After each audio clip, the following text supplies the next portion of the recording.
Good morning. Good morning. Welcome to the Unitarian Universalist Church of Spokane, where we join together to create a nourishing, liberal religious home and to champion justice, diversity, and environmental stewardship in our wider world, or as we like to say in short, to create community, find meaning, and work for justice.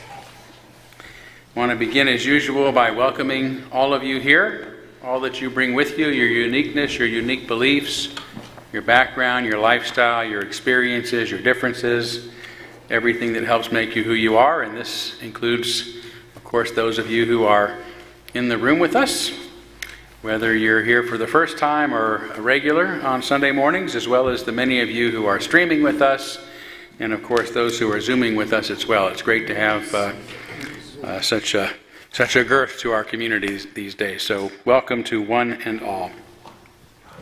I have a couple of announcements I want to make, and a little bit lengthy, so bear with me. But I want to put in a plug for next Sunday's service. It's a really important one. We're going to, next Sunday, February 26th, we'll have our former City Council President, Ben Stuckert, will be here with Gavin Cooley, who's actually served 18 years as Spokane's Chief Financial Officer, to talk about a subject that they are both passionate about and very involved with, solutions to homelessness. So that's going to be during our services, and then afterwards at 12:30 Pacific time, Ben and Gavin are going to continue this important conversation with a panel discussion that will include an opportunity for questions and answers. That will be live streamed, so for those who are watching and want to stream it, we intend to live stream it, providing our technology holds up. So I do want to say thanks. I wrote down here Quest speaker team, but it's guest speaker team, but maybe Quest speaker team is just as good, right? Thanks to our guest speaker team for continuing to bring such knowledgeable and important presenters to us to help us understand what's going on in our community and how to address some of the issues that concern us all, and to our Social Justice Coordinating Council for planning the panel discussion afterwards. So that again will be next Sunday. The following Sunday is our annual Partner Church service, which celebrates our relationship we've had with our partner church in Felșaracos, Romania, ever since the Cold War ended and we were able to actually get back in touch with folks in that part of the world. And just a short time ago, I had the pleasure of interviewing Reverend Elad Szabó, who is dean of one of the 7 districts in the Hungarian Unitarian Church, which is what they call their wider association, which happens to be the same district that our partner church in Felșaracos is in. So I interviewed him, and that's going to be part of our service next week. And I must tell you, this man's absolutely brilliant, very articulate. He's been to the U.S. and taught at one of our seminaries, and has a really wonderful knowledge of the similarities and the differences between American Unitarianism and Eastern Unitarianism, which really emerged separately and developed in different ways. So I think you're going to just find that very interesting, plus a surprise bit of information about our partner church that I think you're going to think is just wonderful. I won't spill the beans now, but something that I'll let Reverend Szabó talk about. So that'll be our partner church on Sunday, March 5th. Okay. Now, I do want to welcome our Zoom attendees, because they are able to interact a bit with us on Sunday mornings. And great to have all of you here. I should turn around and say, wow, we've got a good crowd today. Who is hosting today? Terry, I'm the social host, and we have, I think, 14 or 13. We have the person whose name is not Ben the Wire iPad, but she is on her iPad instead of her computer. Anyways, we're glad to be here, and we've been primed with some questions, so looking forward to the sermon. Great, yeah. So we'll do a conversations with Todd today, And what I will do is kind of rotate back and forth between the folks who are on Zoom and the folks who are in the room, and so we can hopefully get to lots of questions. You know, I'm long-winded, but more on that later. Let's take just a couple of moments here at the start of our service to say hi to one another. If you're in the room, feel free to say hi to someone you know, someone you don't know. If you're joining us, please, for the first time, please don't be too shy. And yeah, you guys can chat on Zoom. Send us a text if you're streaming.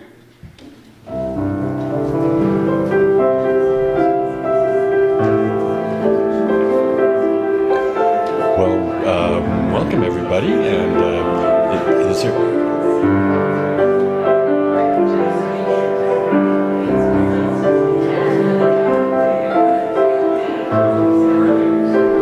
We're going to be singing our main piece right after the invocation because there's no reading. So we want more time for the sermon. So let's look at the yeah, so there's no reading. So we will come right after the invocation. I might say it after meditation. Okay. I'll go tell Todd that I will.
At some point during the week, the school next door used the sanctuary for a play that they put on, and so not everything is quite back the way it was, including our gong. So there it is. I found it.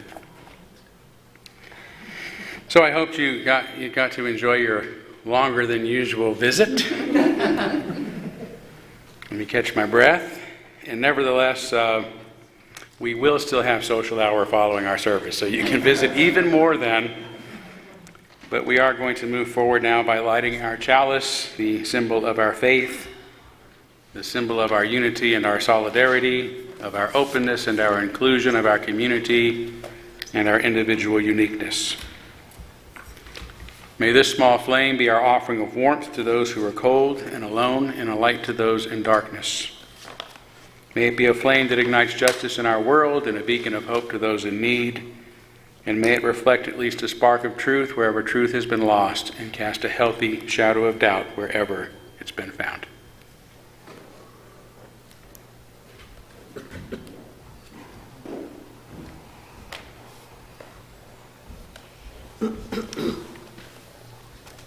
For the opening words, an excerpt from The Hobbit by J.R.R. Tolkien. "Good morning," said Bilbo, and he meant it. The sun was shining and the grass was very green. But Gandalf looked at him from under long bushy eyebrows that stuck out farther than the brim of his shady hat. "What do you mean?" he said. "Do you wish me a good morning, or mean that it is a good morning whether I want it or not? Or that you feel good this morning, or that it's a morning to be good on?" "All of them at once," said Bilbo, "and a very fine morning for a pipe of tobacco out of doors, into the bargain." After a bit, Bilbo said, "Good morning. We don't want any adventures here, thank you. You might try over the hill or across the water." By this he meant that the conversation was at an end. "What a lot of things you do use good morning for," said Gandalf. "Now you mean you want to get rid of me, and that it won't be good till I move off."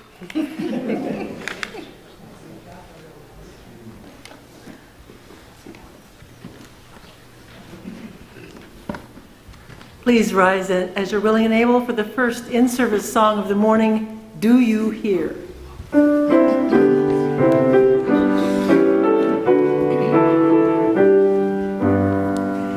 Do you hear, oh my friend, in the place where you stand, through the sky, through the land? Do you hear, in the heights on the plain, in the vale on the main, in the sun, in the rain? Do you hear, through the roar, through the rush, through the flow, through the crush? Do you hear in the hush of your soul, hear the cry, fear hold still, hear the heart's call to will, hear a sigh, startling trill, in your soul, from the place where you stand to the outermost strand. Do you hear, oh my friend? Do you hear, all the dreams, all the dares, all the sighs, all the prayers? They are yours, mine and theirs. Do you hear,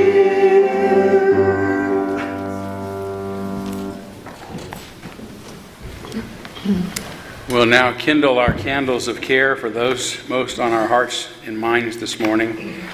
I did not get any specific requests for candles this week, but I do want to begin, as we have been, on behalf of the people of the Ukraine and the rest of that region of the world that are being most impacted by the violence there.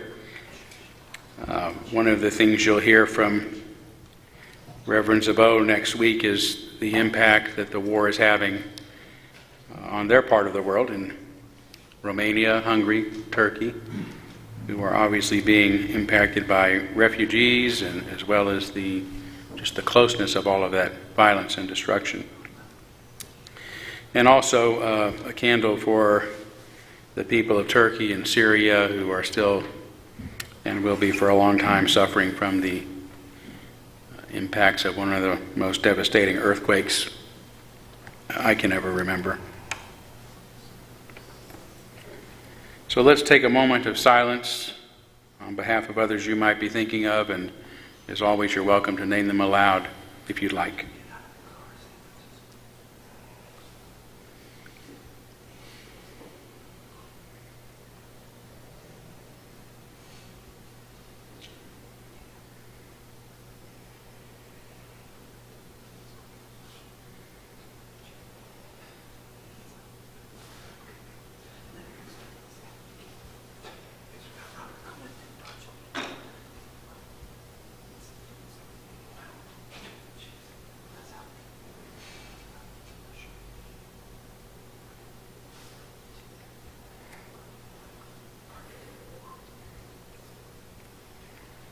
Those named aloud and those embraced in our silence, and all those who are suffering in our world at this hour, we hold in our community with compassion. And we do have a special collection this month. It is on behalf of Kat. Kat stands for Compassionate Addiction Treatment, a local organization that provides compassionate, holistic care to people suffering from substance abuse disorders in a safe and therapeutic environment. CAT focuses on removing the barriers to treatment so that people can better concentrate on recovery and live up to their fullest potential. It has a particular focus on people experiencing homelessness combined with addiction. So I'm sure this is something we all care about. If this ministry speaks to you, I encourage you to use the envelope in your order of service. I hope you did get envelopes. Just thank you. I like to always check. And that way we'll know that it's for the special collection. No need to lick that envelope. We will reuse it if we can. And if you'd like to contribute and you're streaming with us or otherwise online, you're always welcome to go onto our website and make a donation and just indicate that it's for today's special collection. Thanks again for your generosity in advance. We now gratefully give and receive this morning's offering, which helps sustain this community and our mission to the larger world.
Thank you. It's beautiful.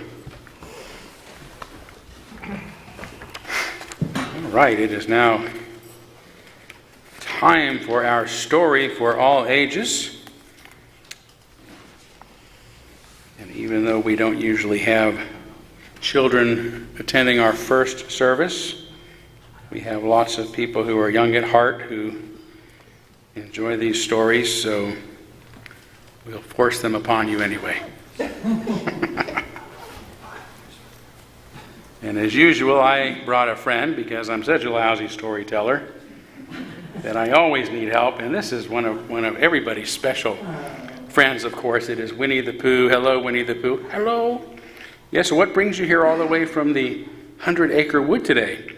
Well, I've come to borrow some honey, if you please. You come to borrow some honey? Yes, and I'd like to have the honey pot too. You need honey and a honey pot. Did something happen to your honey pot? Well, you see, Christopher Auden gave me a taste, then put the rest on a shelf and asked me to wait until later to eat it. I see. Put it up where you couldn't reach it. Yes, that's right. So you have a honey pot and some honey, but you're just not able to reach it? Well, not exactly. You see, Tigger came to her visit and offered to dance out and get the honey pot for me.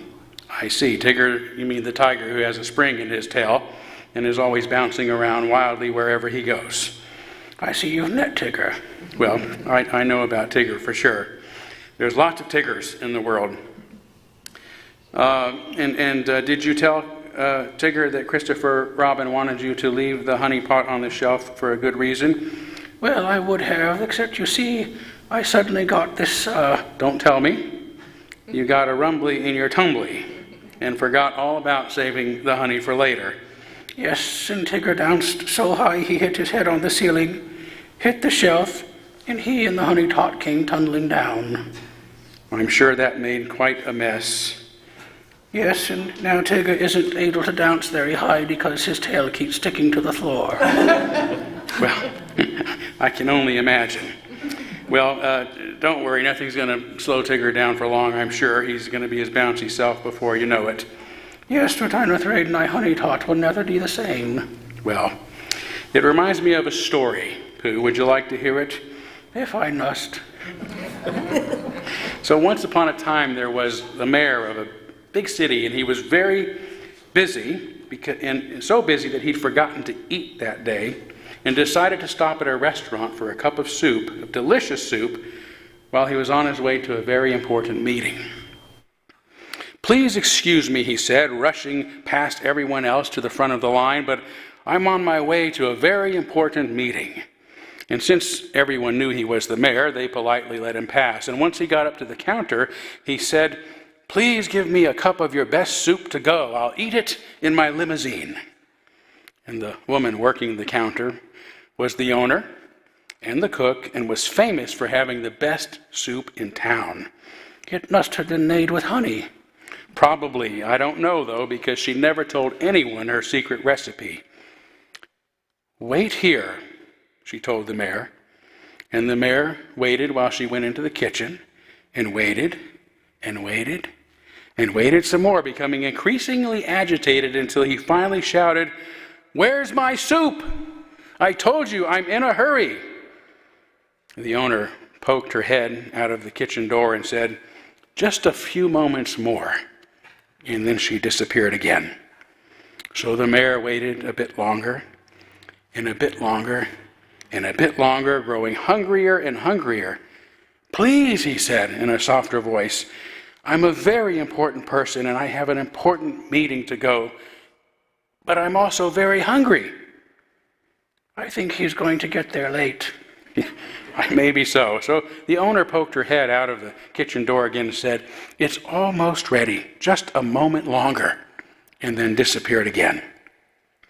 And the mayor looked at his watch, and he knew he should just leave, but he also heard the rumbly in his tumbly, and so did everyone else. So he knew he better eat something before he went on to his meeting. Just then the kitchen door swung open, and the owner came out and gave him the cup of soup. He was in such a hurry that he slapped a $20 bill on the counter and said, "Keep the change," then took the lid off the cup and began drinking it as he headed for the door.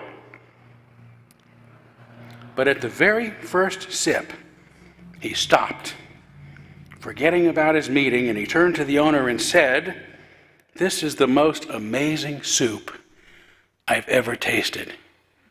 What's your secret?"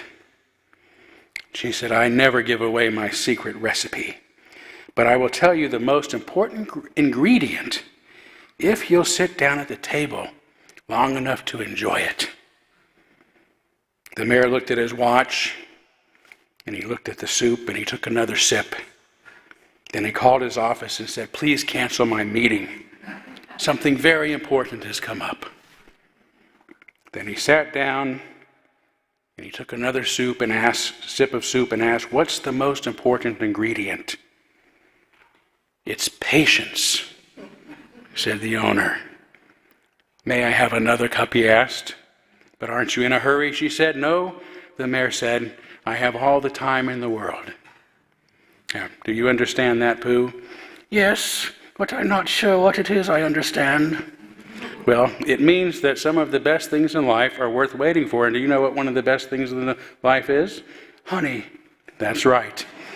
And if you do as Christopher Robin suggests by putting some of your honey away for later, it's going to taste even sweeter. Yes, but all this talk of honey has given me a rumbly in your tumbly, which is very difficult to say, by the way, without moving your lips.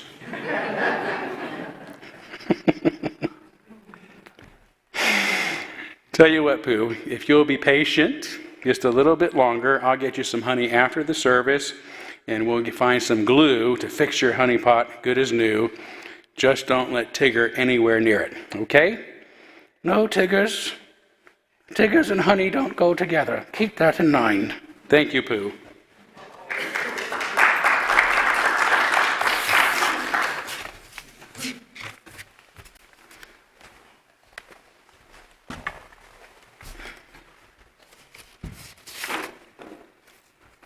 For the meditation, words from Albert Einstein. There are only two ways to live your life. One is as though nothing is a miracle. The other is as though everything is a miracle.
Well, today the choir is going to sing some quips by Mark Twain, and the collection is called Points to Ponder Upon.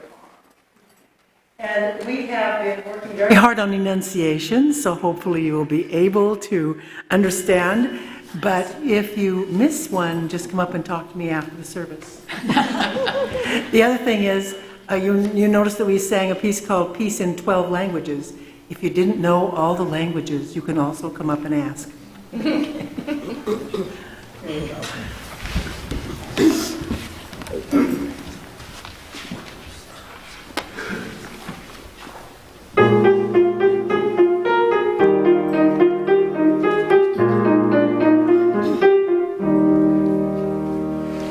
We like a man to come right out and say what he thinks.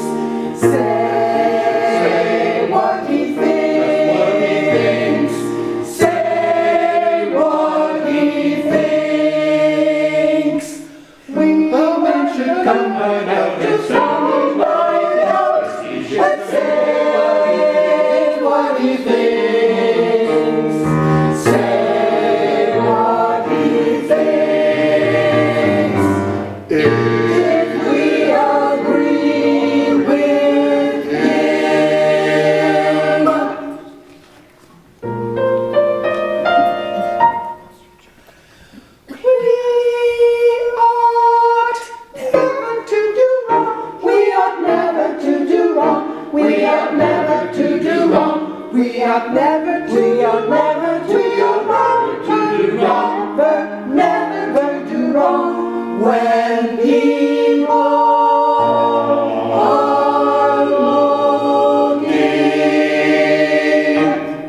knocks, knock, knock, knock, tap, tap, tap, tap, tap. Fortune knocks at every man's door.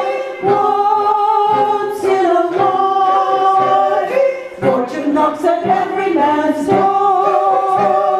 Once in a life, but in a good many cases, the man is in the neighboring saloon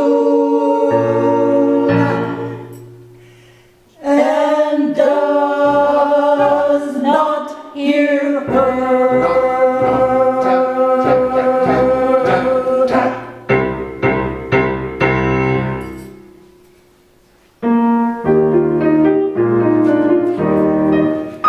Put all your eggs in one basket. Put all your eggs in one basket. Put all your eggs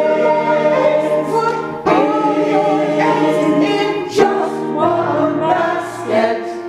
Put all your eggs in one basket. Put all your eggs in one basket. Put all your eggs in just one basket. And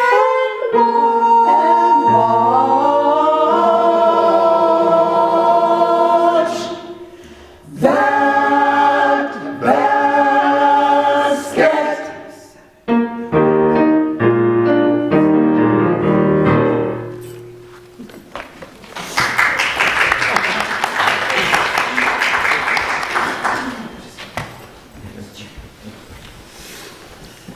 Thank you. There's been lots of conversations already today. Conversational singing, conversational readings, so fits well. And now it's time for conversations with Todd. And the only thing that I like to leave off the table is any questions that would be more suitable for a church board meeting or annual meeting or something. But otherwise, I'll entertain just about anything. I do want to start with a question that somebody emailed me who actually live streams with us our first service and doesn't have another means of sending his questions. But this is from Stephen Pierce in Palouse, Washington, who asks, is hierarchy evil? I sometimes cross paths with liberal persons, such as I am, who think it causes trouble or isn't a good way to organize things. My opinion is that it is the way of the world, and like Paradise Lost, hierarchy ranges from lowly to sublime, and is the organizing principle in the natural world as well. Am I wrong? Is hierarchy inherently bad? What do you think? As they say in the radio land, I'll take my answer off the air. Okay, thanks, Stephen.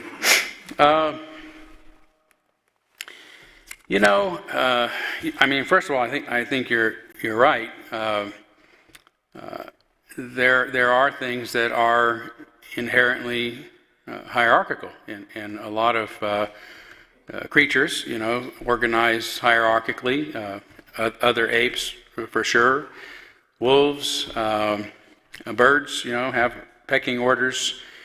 And then there's even, and I'm not a scientist, but there's hierarchical structures in biology, inside of our bodies. There's hierarchical structures used in engineering. So yeah, I would say that hierarchy can be a very practical and good. There is some natural nature expresses itself at times through hierarchy. I'll put it that way. And nature is neutral. It's not evil and it's not good. Sometimes it presents itself in beautiful vistas, and sometimes it presents itself in devastating earthquakes. And that's how nature works. So for me, the real question really, when it comes to ethics, we have to take a couple steps back from the immediate question and ask ourselves what is ethical to begin with, what is right and wrong to begin with. As a liberal, as part of a liberal religion. My ethics go back to the Enlightenment period. As many of you have heard me say before, too, what Kant called, Immanuel Kant, the Enlightenment philosopher, called the categorical imperative. That thing which can guide us in every circumstance, in every situation. And so he said you have to find that categorical imperative. And for him, the categorical imperative was the first version, the early version of the humanistic ethic, which is that nobody should ever be used as a means to somebody else's end, but should be considered an end within themselves. And that has changed or been reworded over the years. I like Erich Fromm's expression of the humanistic ethic, which is that everything we do in our societies, all of our rules, all of our organizations, our institutions, our societies, our businesses, our education, should be for the purpose of achieving two goals. The first is human welfare in general, and the second is individual unfolding. So when our systems are not doing that, when our systems are not working towards benefiting humanity in general and opening the way for individuals to fully unfold and express themselves, fully achieve their potential, those systems are failing. So we have to ask ourselves about hierarchy, and what are those at the top of the hierarchy doing? What are their ethics? So I don't think that one of the things that the Enlightenment brought about was what we call the rule of law, and it was the first time that we know of, at least in human history, where those at the top of the hierarchy were actually governed by rules themselves. They weren't just initiating rules based upon what they wanted for themselves, what would benefit themselves. It was expected that they would legislate in ways that would benefit human welfare and individual unfolding, individual freedom and potential, that sort of thing. So I think the first thing we have to ask in any system is that humanistic ethic present? Is that what our leadership are committed to? Is that what they're striving to achieve? Because that the absence of that ethic is, for me, what evil is. As a person whose ethic is based on the humanistic ethic, any violation of the humanistic ethic is what I would call evil. So hierarchical systems that are not rooted in the humanistic ethic, the genuine goal and attempt to promote human welfare and individual unfolding, are evil. And those hierarchical systems would be. Preferably, we would have democratic systems that are creating the hierarchies, right? We create legislators, we create rulers, we create presidents, or appoint them anyway, as individuals who say, you must act now in the interest of society. If they don't do that, then I think anything is evil. And I this is, to me, the fundamental problem with any system. Communism would work, socialism would work, capitalism would work, if the underlying ethic in all of those systems were the humanistic ethic. Where that is absent, all those systems fail. So the fundamental need for me is, again, this commitment to making whatever we do count towards promoting human welfare and individual unfolding. And by the way, I would just say one more thing, that by human welfare, I'm not speaking anthropocentrically, right? That is only for humans. Because humans are not whole, we don't fully unfold unless we recognize our relationships and our connections and our dependence upon all that is and all of our relationships. So the earth, other creatures, are part of what it means to be a whole human being, to be a well human being. Caring for those things, protecting those things, respecting those things. Okay, so that is that response. Thank you very much, Stephen. I hope that was helpful, or at least something. So I want to go to our friends who are Zooming first, because you said you've had some stuff prepared, and so we'll have or next, I should say, and then I'll move into the room if there's any questions here. So who's up? I don't see a hand, so maybe Terry, you can point us to whoever's. Well, actually, I hope I'll get my question, but Dick did have his hand up, so I think Dick should go ahead. Okay, we'll come to you next, Terry. So Dick, we'll come to you in two moves. Okay, go ahead, Dick. Yeah, I'm interested in your take on the current state of the what we might call the geopolitical world. I'm thinking, for example, of these balloon incidents are looking more and more like the Keystone Cops. And then I'm thinking about, we all thought that the Cold War had ended in 1990, and now it's come back with a vengeance in the hot war. And now it's not the Republicans that are the war party, it's the Democrats that are the war party. And propaganda seems to be taking over where we once thought we had news. The world seems to be kind of topsy-turvy. What do you think? Yeah, I think the world has been topsy-turvy for a long time, and it's not just topsy-turvy, it's like spinning out of control at times, it's just so hard to keep up with. Yeah, as far as recent events, shooting down balloons and that sort of thing, I don't even know what to make of it. I'm not going to make many judgments here because I don't really know what it is they shot down. Apparently they don't either. It seems like it was just some experiments and I just don't want to judge the people who are making those decisions right now because I don't have the answers. I would say, from my limited perspective, it would not be wise to go around shooting everything out of the sky that we suddenly, pointed our radar at to find that are in lower altitudes and smaller objects, because people do have legitimate experiments going on. Who knows what else might be up there that gets shot down? So I wouldn't think that's a good idea. But yeah,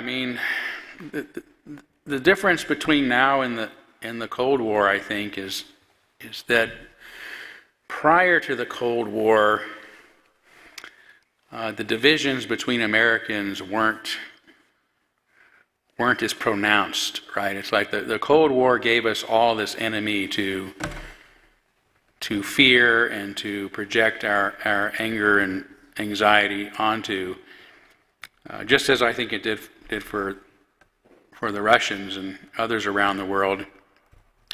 And we had very limited communications, not any ability to communicate with folks easier. As you heard me say earlier, we've only been in touch with our partner church since the Cold War ended and the Eastern Bloc opened up and we could actually communicate. And communication's only gotten, more pronounced since then because of all the technology that allows us to communicate freely or at least very affordably in a variety of ways.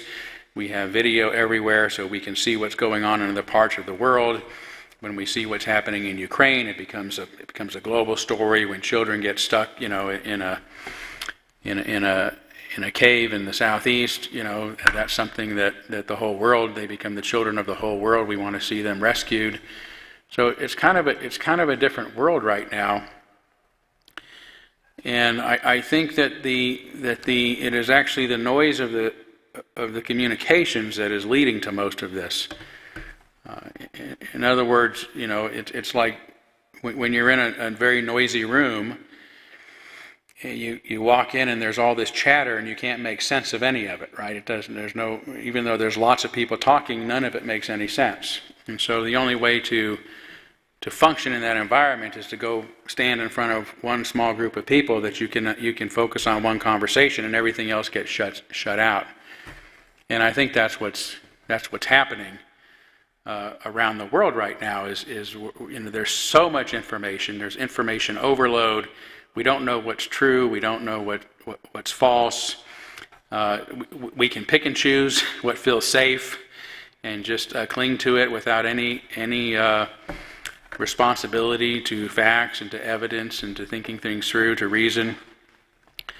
And I think that's what's causing most of the division, but it's here in our country. I mean, the people in our own country are just as divided, or I should say countries, just that whole term, right? Countries, when we think about, America, we often think of the United States, at least if we're U.S. citizens. But Canada and Mexico and places south of there are also part of the North American community. But in the United States, as in some of these other countries, in North American countries, there's political divisions that absolutely never existed before. I mean, what we see, happening in Congress now during, when the president is giving his annual address and a State of the Union address, and people start verbally attacking the president, we're getting very close to open hostility amongst our legislators. Something we only witnessed in other countries in the past, So I think the world is divided. We're in a very noisy space. It doesn't make sense to us anymore, mostly because we're a global society. We don't have structures in place to be a global society, and we're just all trying to find the one little space where the world will make sense to us, and we're pulling farther and farther apart from each other. And that's not just political polarization in our country, but this is, in my opinion, the rise of identitarianism, where people are moving into identity groups rather than saying the solution to our prejudices and misunderstandings are the same solution it's always been, to widen the circle of inclusion. It's now we're going to go over here, you go over there, you go over there. We're too different to possibly understand each other. So, yeah, I wouldn't say it's just upside down. I would say that it's sort of like. It's topsy-turvy, like it keeps flipping. You can't make any sense of it, and that is really the biggest problem with the world.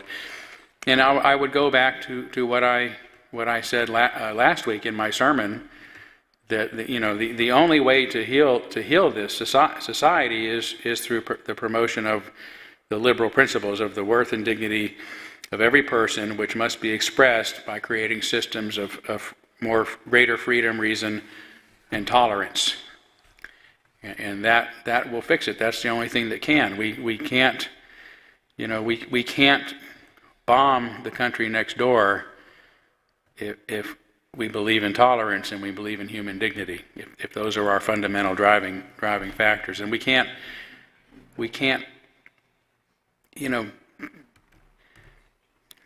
just say no to every thing that our political opponents want because they're our political opponents, without concern for what are the impacts upon society itself. So it's a complicated question, Dick. I don't think I did a very good job, very cohesive job of responding to it, but my bottom line again would be that it's very chaotic. The world seems more confusing now than it ever has, you're right, and that liberalism is the answer. Very good answer. Oh, thank you. Thank you. So let me open it up to the room here. If there's anybody that has a... Yes, go right ahead. I was listening to the radio. By the way, I'll repeat the question or paraphrase it so folks can hear. Yeah. Or can I be just loud enough? Well, I don't think our folks who are streaming will hear you, but you want to come up here and ask it? Come on. No? You don't mind? You'll be on camera. Yeah. I got over my fear a few weeks ago when I was one of the UUs who said... That's right, you did. Good, good. Yeah. Yeah, go ahead. Fun. Stand right up here to the mic and then Why, I'll thank you, listen. sir. You're Okay. so welcome. Several years ago, I was listening to the radio, and it was a program with Bill Moyer. Is it Moyer or Moyers? The old guy. Bill, Bill Moyers, yeah. There you go. And he was talking about being progressive. And I go, oh my gosh, now I know who I am. Because I just don't want to be, I certainly don't want to be Republican, and I've got a little problem with those Democrats, but progressive, that makes sense to me. So my question to you is, when you refer to liberal, in our liberal religion, what is the difference, if any, of liberal versus progressive? Okay. Good question. All right. Help me out. Who's the author of Don't Think Like an Elephant? Does anybody remember? Eklof, George Eklof. So, again, after the Cold War ended, liberalism really became a bad word. Because the right really turned that demonization or that need for an enemy onto its own neighbors, right? In other words, onto other Americans, and it was the liberals. And liberals increasingly became a bad word that even liberals began to shy away from, even to this day. I mean, as you heard, say in a sermon a few weeks ago, in the 1930s and 40s and even 50s. Everybody wanted to be liberal, whether they were liberal or not, right? That's how much it has changed. But George Eklof, actually, after he wrote "Don't Think Like an Elephant," got a lot of publicity. He was hired by the Democratic Party to help them reframe things, and he came up with the word progressive, precisely because liberal was seen as something negative. Okay, so in that sense, there's really not any difference. It's just another way to refer to ourselves. So without the baggage. I don't think progressive actually gets at it, though, because progressive tends to be a word that refers to always moving forward. And liberals certainly are progressive in the sense that they want to move forward. But liberalism is not just about moving forward. It moves forward intelligently, and it moves forward for a particular purpose. And it moves forward in a very certain way, a very specific way. That is a liberal way, by promoting freedom, reason, and tolerance, and practicing those as much as we're humanly able, because we have respect for the inherent worth and dignity of every person. You will find many progressives today who do not share those values. You will find many progressives today who want to move forward in the old authoritarian, intolerant ways that some liberal organizations, like the labor movement, was widely seen as that was part of the liberal social agenda. And the labor movement, I mean, it's a beautiful thing, right? It was, hey, everybody should have the greatest, workers should have the greatest claim to their efforts. And they should, not be overworked, and they should have rights, and they should have protections. This was a movement in the early 20th century, and it manifested as the ideologies of socialism and communism. Okay. Now keep in mind, in those days, there were no communist countries, right? Communist China and communist Russia emerged out of that labor movement. It was and it was a remarkable thing because we didn't have internet, we didn't have global communication systems, but that was a labor movement of the world. That was the International Workers of the World movement. So it's a pretty incredible phenomenon. But unfortunately, in some countries, we saw that just as soon as the labor movement succeeded through a violent revolution, the leaders themselves became very authoritarian. Said, well, we definitely want to preserve human rights, but we're going to have to hold the reins pretty tightly here at the start, so have patience with us. And that has led to two of the most authoritarian regimes, governments, if you will, in American history. So liberals who those who consider themselves liberal, or even those who just simply want to progress in the areas of social justice, of economic reform, of countering the mass funneling of wealth into the hands of just a few, we have to ask ourselves ethically, how do we move there? How do we move in that direction? And if it is just, let's just get there, doesn't matter how, it is not liberal. Liberals have a way about us. We move and walk in a certain way through the world. We make progress in a certain way. We wait and we have patience in a certain way, in a liberal way. So I'm not satisfied with with the word progressive for that reason. One, it was an invention. It's become just as demonized by the far right as liberal ever was. I think we should reclaim liberalism. And liberals would do ourselves a favor by first understanding what it means, because it's beautiful when you tell people, yeah, I believe in the worth and dignity, the inherent worth and dignity of every person, and that in order to establish that and protect that, we have to create societies with freedom, reason, and tolerance. Okay, now let me go over those real quick. I don't have to go much over freedom, right? Because freedom means free from oppression, but it also means free to speak, free to think for ourselves. So reason is the one that a lot of people don't understand. You think, reason means I have to be able to be logical. Yeah, you should. You should be able to do some basic thinking and not get swayed by the bullshit that is on the internet, because that's what it is, much of it. You can't just read an article and then say, oh my God, it's written down, therefore it must be true. And that's where a lot of the thinking is coming from these days. So we have to understand basic inferences, understand, to look for reasons for the points that are being presented, and then being able to examine, does it make any sense?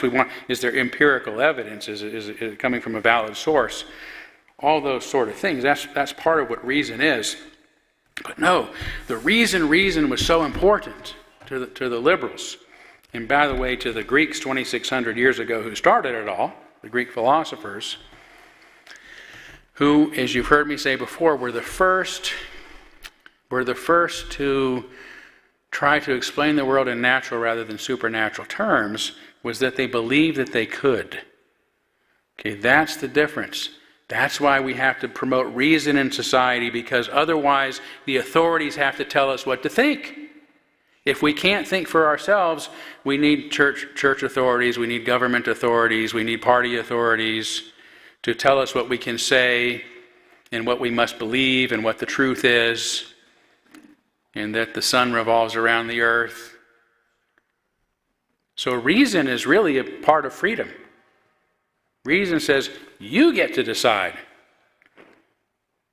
You have the power to think. You don't need a church authority or a government authority or an expert authority to tell you what you must think and what you must say. You can do that. So reason's a big part of it. And then tolerance, of course, is, okay, even though I am the most logical person in the world, and therefore I must be right, I know a lot of you aren't, and I must live in the world with you. I must live peacefully with you. I'm kidding, of course, but you understand. We're going to disagree, no matter how rational we are, but that's okay. And until very recently, Unitarianism and Unitarian Universalism were communities that could get along with our differences. We didn't have this thing where people felt like, oh, I mean, this is the thing, right? We have an idea, a belief, and we moralize it. And it could be something really stupid, right? Like where to put the furniture. I mean, you will see people that will moralize where to put the furniture. Right? It becomes an ethical thing. It's funny, but we all do it. There's this instinct in us to be righteous, not only right, but righteous. And so we have an idea and we think, I'm righteous, and once I'm righteous, once my ideas are righteous, I have to wipe out anybody who has different ideas because those ideas are evil. And that's happened repeatedly throughout history. So, I'm going to go with liberal. Thank you, Jennifer. Thank you. Okay. Let's see. Terry. Sure. Thank you. As a former university prof, I know how dependent we are on short answers, term papers, and theses to evaluate students. And the recent spat of the very first generation of sort of literate AI tools has come out, and if you haven't played with them, they're amazingly accurate, or not accurate, complete. Whether they have errors or not, I don't know. But my question is, for you, Todd, is do you think that these AI tools will have any impact on your job or this church or Unitarians in general? Yes, I think we are on the cusp of another game changer, and within the next 4 or 5 years, we're going to look back and not remember what the world was like without AI. And it's going to be a subtle shift. Right now you're using these chat GBTs and the new Bing one that's made a lot of weird headlines this week.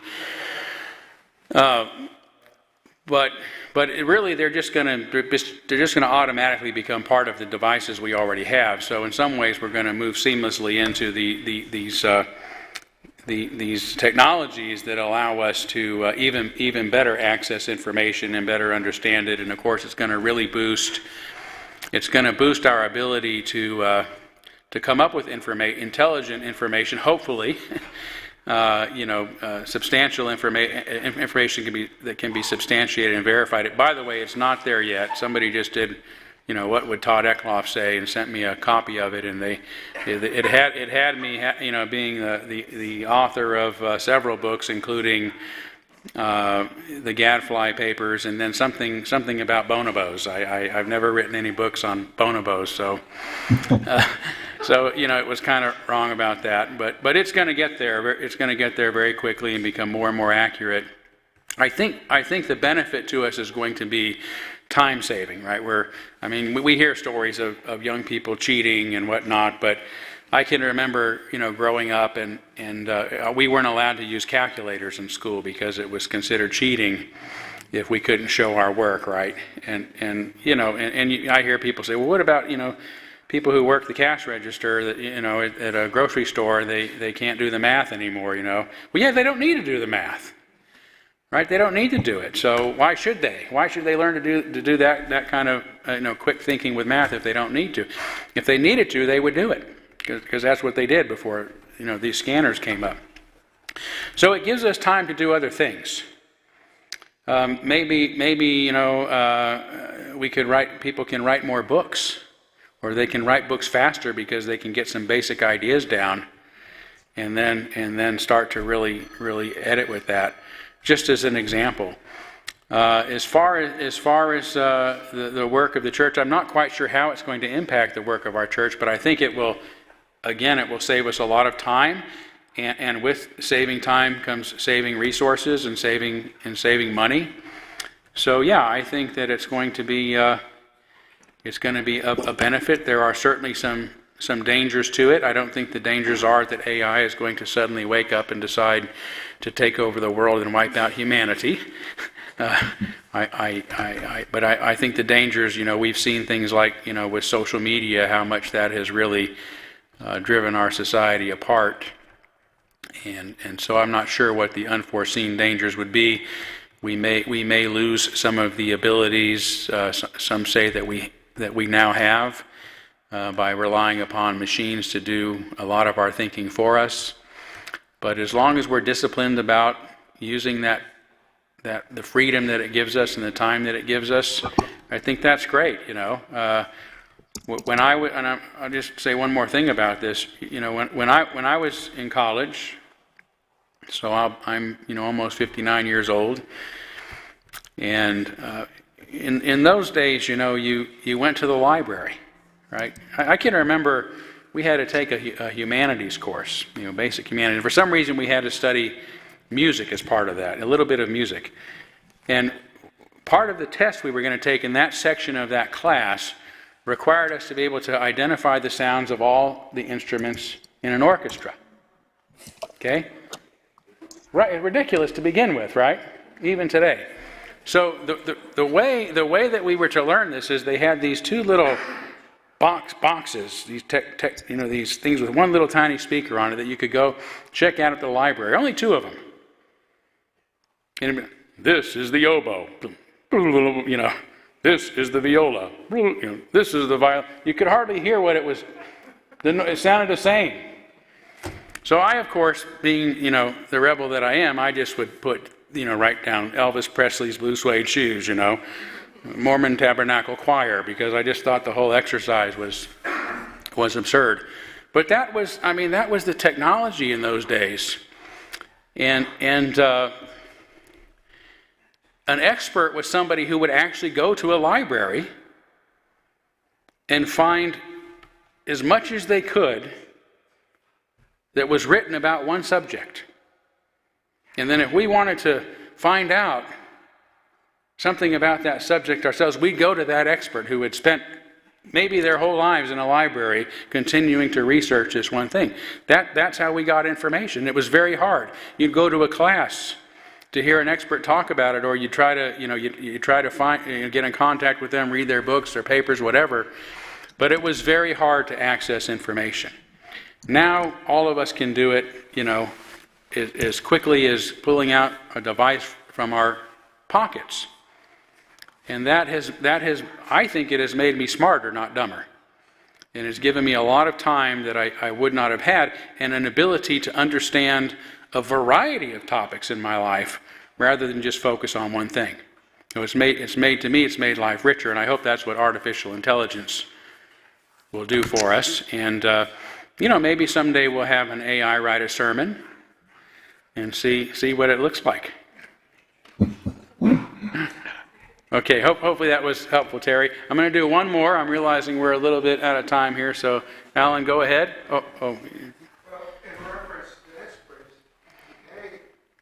an expert is somebody who can basically thread the bullshit and get it out of the discussion and down to the point of what is accurate, what is truthful, what is reliable, what is valid. These still need experts. If anything, the whole project I was working on the last couple of months, man, you've got so many experts out there, at some point you start to wonder who's jerking you around and who's leading you to the right. Yeah. So Alan, I'm going to interrupt just because a lot of people can't hear you, and I just want to make sure people know. Alan's mentioning that we still need experts, but there's an awful lot of experts out there. We need experts to hopefully help us decipher some of the clutter of information that's out there. And we do, and we do. But at the same time, from a philosophical standpoint, you can find experts that will contradict each other all the time, and that's part of the epistemological problem of life, is dealing with the reality that it's very difficult to know absolute truth. So, okay, real quickly, Judy, if you have I wanted to talk a little bit about covenant. a little bit about covenanting. Covenant. When I grew up in the Unitarian Church in Indianapolis, and above the pulpit is the church's covenant, which I still know. Mm-hmm. Covenant every Sunday morning in the church to reaffirm our beliefs, our togetherness beliefs. Mm-hmm. And I know there's a big controversy in the UUA about covenant. Yeah. Explain it all. Okay. So that's a tough one for me to explain in a few minutes. So I'll just real quickly say. So Judy's question is about covenanting. She grew up in a UU church that they would say their covenant every morning. She could still cite it, and that there's a controversy in the UUA now about covenanting. Yes, I would just quickly say that our religion has long been defined as a liberal religion, not a covenantal religion. We have made use of this term covenant from time to time.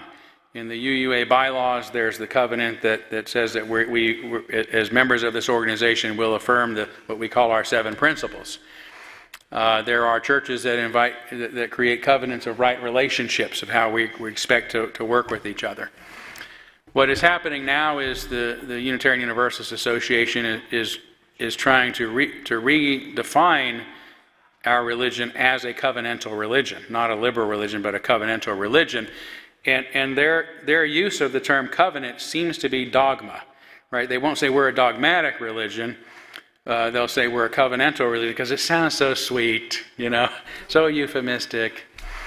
By the way, it's the misappropriation of the Jewish religion. So just so you know, they're always on everybody else for misappropriating things. But bottom line is they want to create a new system in which congregations have to recovenant every year or two.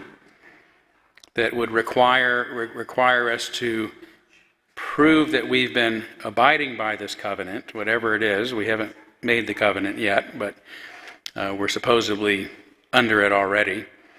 And then if not, we don't know what's going to happen. What if we don't satisfy the criterion? I don't know.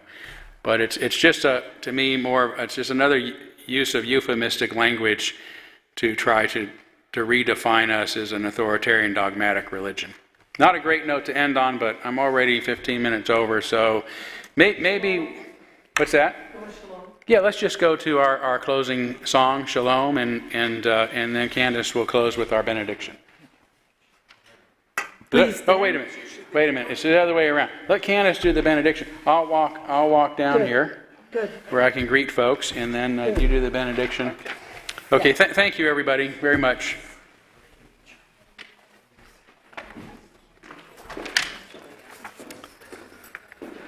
We cannot control the way people interpret our ideas or thoughts, but we can control the words and tones we choose to convey them.